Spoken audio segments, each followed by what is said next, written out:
Le communiqué du Conseil des ministres du mercredi 23 octobre 2024. Présidence de la République du Sénégal. Le chef de l'État, son Excellence, M. Bassirou Diomaye Faye a présidé, ce mercredi 23 octobre 2024, la réunion hebdomadaire du Conseil des ministres, au Palais de la République. À l'entame de sa communication, le président de la République a remercié les populations des régions de Kédougou et de Tambacounda pour l'accueil chaleureux qu'elles lui ont réservé à l'occasion de sa visite de travail de 48 heures. Il a félicité les ministres des Forces armées, de l'Intérieur et de la Sécurité publique, de l'Énergie, du Pétrole et des Mines, de l'Environnement et de la Transition écologique, les gouverneurs, préfets et sous-préfets, les présidents de conseils départemental, les maires et l'ensemble des forces de défense et de sécurité pour la bonne préparation et le déroulement satisfaisant de la tournée. Il a salué les efforts déployés pour assurer la sécurisation des personnes et des biens, mais également l'application effective sur le terrain de la nouvelle réglementation portant suspension des activités minières à 500 mètres des berges de la Falémé. Par ailleurs, il a rappelé au gouvernement l'impératif de prendre toutes les dispositions nécessaires en vue de mettre en œuvre un programme d'urgence de préservation et de restauration des écosystèmes de la Falémé. Pour clore ce chapitre, il a indiqué l'urgence d'un renforcement de la région de Kédougou en infrastructures administratives, économiques, sociales et culturelles de base afin de mieux valoriser le potentiel exceptionnel de cette localité. Dans le cadre du suivi de la situation des crues exceptionnelles des fleuves Sénégal et Gambie, le chef de l'État est revenu sur sa visite à Bakel, le samedi 19 octobre 2024, pour manifester la solidarité de la nation aux populations sinistrées par les crues exceptionnelles du fleuve Sénégal. Il a demandé au gouvernement, dans l'immédiat, de mettre en œuvre un programme consolidé de résilience et de solidarité dont la phase d'urgence est dotée d'une enveloppe de 8 milliards de francs CFA pour apporter une assistance rapide et efficace aux populations sinistrées et déplacées des localités touchées, en particulier dans les départements de Bakel, Podor, Dagana, Matam et Kanel. Il a invité le Premier ministre à veiller, avec les ministères concernés, à l'exécution des actions préventives et mesures d'accompagnement requises afin d'organiser, sous la supervision et la coordination des autorités administratives, l'assistance adéquate aux populations dans toutes les localités sinistrées. Le président de la République a souligné que l'ampleur des crues appelle à une vigilance permanente de l'État et à un sens de l'anticipation sur la problématique du relogement durable des populations ainsi qu'à la réorganisation des activités agricoles, économiques, sociales et scolaires dans les localités impactées par les crues et débordements des fleuves Sénégal et Gambie. Dès lors, les services de l'État et les forces de défense et de sécurité doivent être davantage mobilisés dans les zones fortement touchées comme les villages du Tdandé-Mayo, dans la région de Matam et les localités actuellement en mode alerte précoce, comme la ville de Saint-Louis et les villages des départements de Dagana et Podor.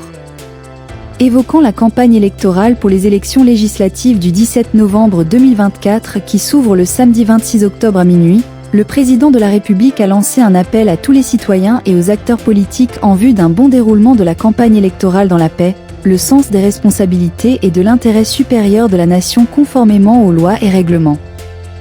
Il a demandé au gouvernement de déployer les moyens nécessaires pour le bon déroulement de la campagne électorale et des élections législatives sur l'étendue du territoire national et à l'étranger. À ce propos, il a exhorté le ministre de l'Intérieur et de la Sécurité publique à accorder une attention particulière au cas spécial des zones sinistrées par les crues. Abordant les préparatifs des Jeux Olympiques de la jeunesse Dakar 2026, le chef de l'État a invité le Premier ministre à prendre toutes les dispositions en vue de l'accomplissement par tous les ministères et autres secteurs concernés des diligences attendues de la partie sénégalaise en termes de réalisation d'infrastructures sportives, routières, ferroviaires, touristiques et logistiques de qualité. Le président de la République a rappelé au gouvernement la nécessité d'une bonne maîtrise du budget de l'organisation et d'un suivi permanent de l'agenda de réception des infrastructures découlant du cahier de charges validé avec le CIO. Il a demandé au ministre de la Jeunesse, des Sports et de la Culture d'engager avec le CNOSS un programme national et international de sensibilisation des jeunes et acteurs sportifs et culturels tout en veillant à la préparation adéquate de nos jeunes compétiteurs et à la relance du sport scolaire et universitaire. Il a aussi souligné l'impératif d'améliorer le cadre de vie dans les communes et sites d'accueil des compétitions des JOJ. Le chef de l'État est revenu sur l'organisation des États généraux de l'industrie, du commerce et des PME-PMI et des États généraux des transports publics sous la supervision du Premier ministre, après le lancement réussi de la Vision Sénégal 2050. Il a félicité le Premier ministre, les ministres de l'Industrie et du Commerce, des Infrastructures et des Transports terrestres et aériens, des Pêches et des Infrastructures maritimes et portuaires pour l'approche consensuelle et le succès notable de ces assises inclusives de concertation sur les problématiques et l'avenir des secteurs indiqués. Il a demandé au Premier ministre, au ministre de l'Économie, du Plan et de la Coopération, et aux autres ministres concernés de veiller à la traduction rapide des recommandations validées des États généraux organisés. Le chef de l'État s'est félicité du rapatriement de nos compatriotes qui vivaient au Liban. Il a salué le rôle déterminant du ministre de l'Intégration africaine et des Affaires étrangères et de ses collaborateurs dans cette opération. Enfin, au chapitre de son agenda diplomatique, le président de la République a informé le Conseil qu'il participera, du 27 au 30 octobre 2024 en Arabie Saoudite, au Forum Future Investment Initiative 2024, avant d'effectuer, du 31 octobre au 1er novembre 2024, une visite officielle en Turquie. Dans sa communication, le Premier ministre s'est appesanti sur le dispositif de suivi de l'exécution rigoureuse des mesures d'urgence relatives à la riposte et à l'assistance des populations impactées par les crues des fleuves Sénégal et Gambie, prise à l'issue de la réunion interministérielle consacrée à cette question. Il a rappelé que la coordination de l'exécution des plans d'action sectoriels des différents départements ministériels impliqués a été confiée au ministre de l'Intérieur et de la Sécurité publique. À cet égard, il a relevé l'impérieuse nécessité de prendre en charge les préoccupations exprimées par les populations et de lui faire la situation quotidienne en vue de la prise de mesures correctives ou complémentaires le cas échéant.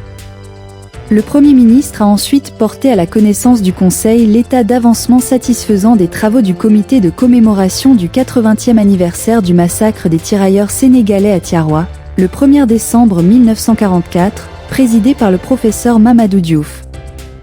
Les travaux de recherche par l'exploitation des sources primaires et secondaires des archives existantes sont bien avancés pour rétablir la vérité historique sur ce tragique événement.